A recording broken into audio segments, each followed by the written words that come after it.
Et préparer le tableau des tailles. Alors quand tu vas vouloir faire un bonnet, et bien que tu vas suivre un tutoriel, tu pourras te référer, tu vois ici tu as les tailles, la circonférence, la hauteur et le diamètre de la couronne lorsque tu voudras faire un bonnet rond. Donc je te l'ai mis en PDF, comme ça tu pourras l'imprimer et l'avoir toujours avec toi. Montrer après comment on fait ces mesures pour trouver bien la bonne taille. Ensuite, j'ai préparé aussi une petite feuille, tu vas voir. Voilà, une feuille, pareil, c'est un PDF, tu vas pouvoir l'imprimer, comme ça tu l'auras à côté de toi pour pas bien tout simplement oublier, parce que quand on n'a pas l'habitude, c'est normal, on oublie.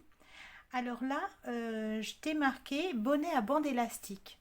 Tu vois, pour les bonnets en bande élastique, eh bien, il y a des conditions, on va dire, pour pas que ce soit trop lâche. Ça va chier beaucoup parce que l'élastique, il se détend facilement. Donc, je t'ai mis mesurer la circonférence. Comment on fait? En passant le mètre tout autour de la tête, juste au-dessus des sourcils. Alors, je vais te montrer comment on fait. Donc ça, c'est la circonférence. Regarde, tu l'as ici. Donc là, on va avoir cette mesure. Par exemple, une femme entre 56 et 58 cm. Alors, la circonférence, je vais prendre un bébé et puis je te montre ça. J'ai pris une poupée de mes petites filles. Alors bon, elle a des coups de feutre. Là, j'ai pas réussi à les retirer. Donc, pour mesurer la circonférence, alors, voilà. Tu vois, ici, il y a les sourcils. Et regarde, ici, il y a les oreilles.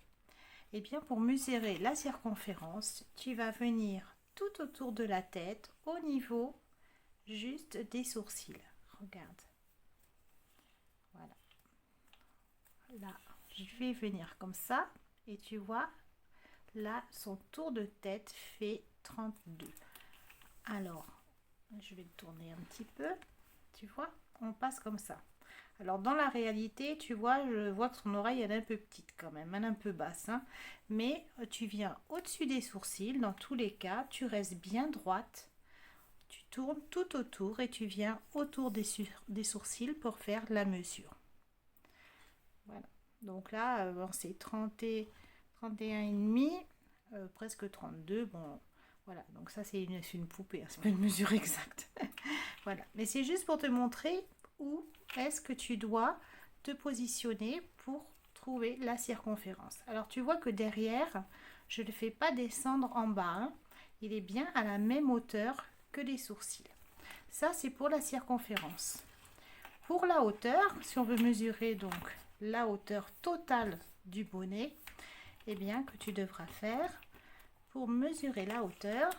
Alors, tu vois, tu vas venir en haut de la tête, donc ici, regarde, tu vois, en haut de la tête, et tu longes, tu vois, je t'ai noté, mesurer la hauteur en posant le mètre en haut de la tête et le descendre le long d'une oreille jusqu'en bas du lobe.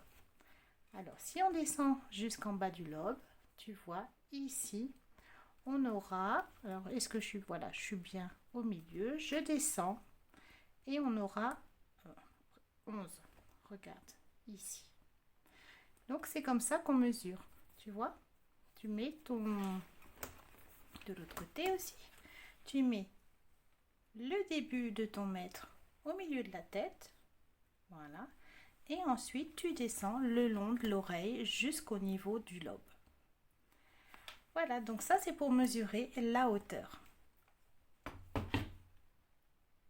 Tu vas mesurer ta circonférence, pense surtout à bien serrer ton mètre quand tu vas mesurer, à pas laisser ton doigt et à bien serrer pour avoir la taille la plus exacte possible. Donc, tu vois ici, je t'ai indiqué la hauteur totale de la tête. Lorsque tu feras un chapeau rond, tu auras à faire ce qu'on appelle le diamètre de la couronne. C'est comme quand tu fais une base ronde. Donc tu fais toutes les augmentations et à un moment pour faire ton chapeau, il va falloir t'arrêter. Donc ça, c'est les tailles quand tu vas mesurer entièrement ton rond eh bien, il faudra que tu atteignes, admettons, 15 cm. Si tu es ici, alors on va dire, pour que ce soit plus facile, une femme, donc avec 18 cm, il va falloir que tu continues ta base ronde jusqu'à 18 cm. Donc tu vas faire tes augmentations jusqu'à 18. Et ensuite, eh bien, tu vas faire tes, admettons, si tu es en maille serrée, tu vas continuer tes mailles serrées sans augmentation. Le diamètre de la couronne, c'est ta base ronde avec les augmentations. Et là, ça t'indique quand arrêter. Souvent, tu seras amené à faire des bonnets avec une bande élastique. Donc, tu vois, qui se positionne sur le front. Donc, ici, la bande élastique a tendance, je t'ai noté, à se relâcher et le bonnet devient vite trop grand. Pour éviter cela et obtenir la longueur exacte, il te faudra déduire 10 cm de la circonférence. Alors regarde, ici on a, admettons, on va prendre l'exemple du bonnet pour faire un bonnet pour une femme. Donc 56 cm, je choisis 56 cm. Je vais faire 56 cm moins 10, ça fera 46. Quand je vais faire ma bande, sans l'étirer, rien du tout, quand je suis en train de faire ma bande, je vais surveiller, je vais mettre mon mètre, je vais surveiller et lorsque je vais arriver, tu vois, je vais poser mon mètre comme ça.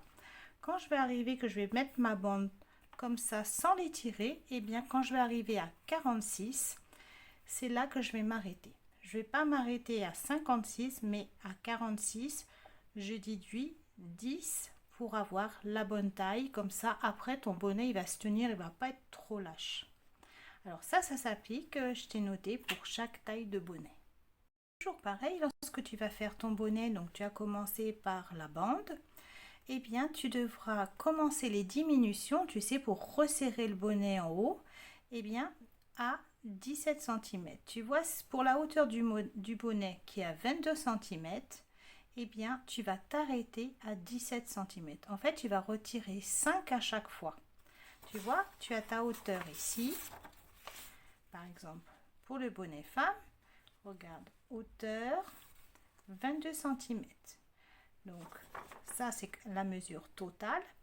Mais pour avoir la mesure vraiment exacte, pour pouvoir incorporer les diminutions, eh bien, tu t'arrêteras à 17 cm, donc 5 cm en moins pour commencer tes diminutions. Alors tout ça, quand tu vas suivre un tutoriel, eh bien, tu vas vraiment bien le comprendre. Donc voilà, une fois que tu sauras un petit peu faire du crochet, eh bien, tu auras ce tableau qui te sera très utile et cette fiche explicative pour le bonnet avec la bande élastique.